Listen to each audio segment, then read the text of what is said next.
그동안 제가 블로그라든가 브이로그를 통해서 여행 학교에 대해서 이야기를 많이 했는데 한번 그 정리를 좀 해보겠습니다.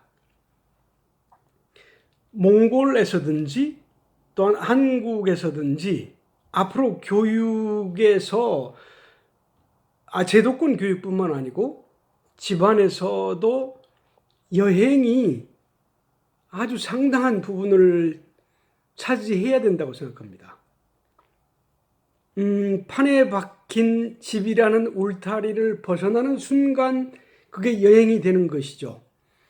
그래서 초등학교까지는 이제 주변이라든가 자기 지역 사회 또는 우리나라, 사실은 중학교, 고등학교를 졸업해도 자기 지역 사회를 모르는 경우가 굉장히 많아요. 자기 동네의 이름이 어떻게 되고 이웃 동네가 뭐 어떤 건물이 있고 거기가 지형적으로 어떻고 전혀 모른단 말이에요. 왜냐하면 집하고 학교, 학원 왔다 갔다 하면서 젊은 시절을 다 보내요. 이건 비극적인 상황입니다. 그러면서 이제 경쟁 교육을 집에서나 학교에서나 지역사회에서 계속 경쟁을 시키는 거죠. 이게 경쟁 교육은 악이라고 그 김누리 교수가 여러 번 말을 했는데 독일에서의 경험을 바탕으로 해서 말이죠. 정말 그건 악입니다. 생존 경쟁, 적자 생존, 그 다윈이 마치 과학으로 포장해서 말한 것 같지만 그건 잘못된 것이죠. 서로 돕고 서로 나누고 서로 어울리고 그게 바로 사람 사는 사회거든요. 그걸 여행을 통해서 배우는 거죠. 여행은 그걸 가르쳐 줍니다. 물론 이제 여행의 기본은 당연히 인간에 대한 존중입니다.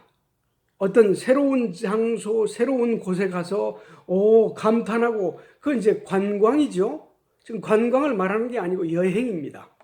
여행은 낯선 곳에 가서 낯선 사람들과 이야기하고 그 사람들을 이해하는 과정이거든요. 그러려면 당연히 그 사람들에 대한 사랑이 있어야 되는 겁니다. 예수님이 말한 이웃 사랑은 바로 그런 거예요. 그렇죠? 자기 옆집에 사는 사람도 이웃이지만 자기가 여행할 때 만나는 자기하고 전혀 다른 생각이나 다른 피부, 다른 문화적인 배경을 가진 사람들도 당연히 이웃인 것입니다. 그래서 이 세 개가 하나의 이웃이에요.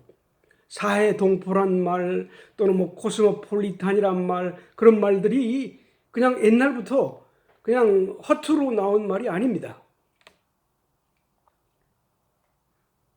물론 여행은 어렸을 때는 가이드가 필요하죠. 좋은 선생님. 그러니까 학교에서 지식 교육은 아주 대폭 줄어들 거예요. 칠판에다가 글 쓴다든가 뭐 교과서 위주로의 교육은 거의 뭐 이제 완전히 사라질 겁니다. 그리고 물론 어디에 어떠한 지식이 있다. 그걸 그 정도로 가르쳐 주는 식에서 제도권 교육은 끝이 나고 대부분 교사들은 여행학교의 지도자가 될 겁니다. 그렇죠. 가이드 겸 교사가 되는 거죠. 또한 인생의 선배로서 그 시기에 이런 게 필요하다는 것을 알려주는 겁니다. 그래서 그렇게 많은 교사들이 필요하지도 않을 것이고 지금과 같은 내용의 지식 위주의 교육은 완전히 사라지게 될 것입니다.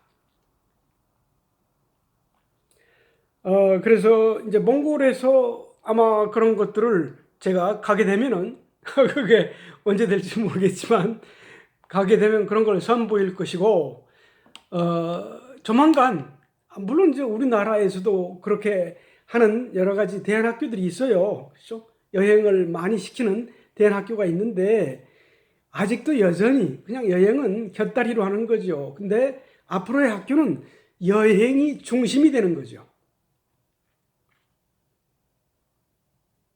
그것이 되려면 어떻게 해야 돼요? 사람에 대한 교육이 필요한 거죠. 사람에 대한 교육. 어렸을 때부터 우리 예전부터 내려온 거죠. 그렇죠? 예전부터 내려왔던 홍익인간이라는 개념은 사람을 이롭게 하는 거고, 우리말의 그 홍익인간이 가장 잘 나타나는 말이 살림입니다. 살림. 살려준단 말이죠. 이렇게 위대한 말은 없는 것입니다. 살려주는 겁니다.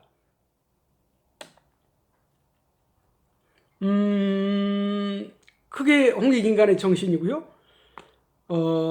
또한 그게 동학으로 그렇게 내려오는 거죠. 인내천, 사람이 하늘이다. 사람을 하느님처럼 받든다. 사인여천.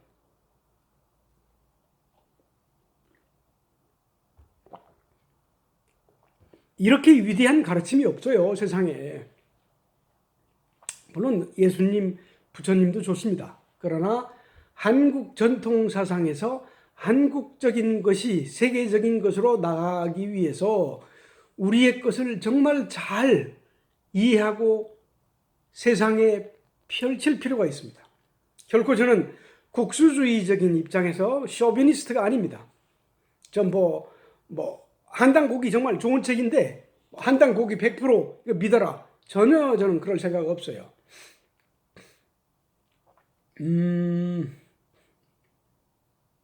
그래서 여행학교의 핵심은 인간교육이다. 그렇죠? 인간교육이다.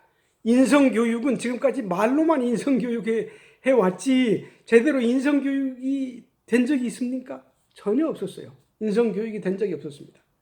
그러니까 전부 다 명문 대학교 졸업한 뒤에 판검사 되고 또 의사 되잖아요. 공부 제일 잘하는 사람들이 판검사 되고 의사 되는 겁니다. 제가 학교에서 누누이 지켜보았으니까. 근데 솔직히 까놓고 말하건대 판검사 되고 의사 되는 사람들의 인성이 그렇게 바람직하지 못해요. 확률적으로 그렇습니다. 확률적으로. 물론 대단한 공부도 잘하고 그 사람도 좋은 그런 사람들이 있어요. 아주 드물죠. 너무 드물어요. 그게 안타까운 사실인데.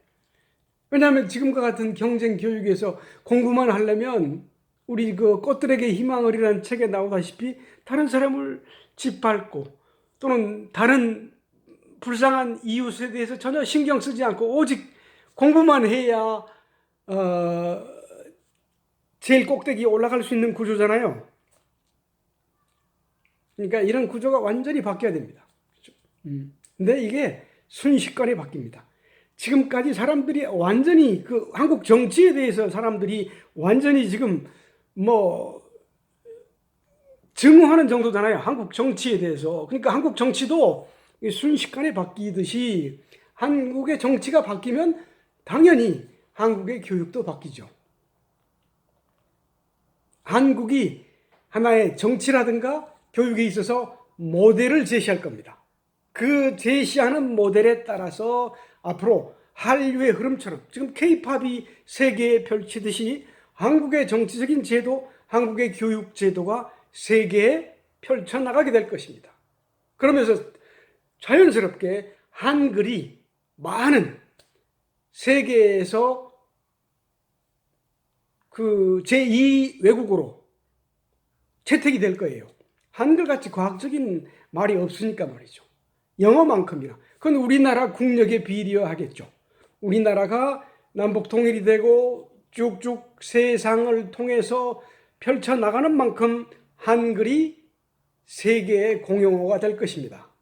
이건 결코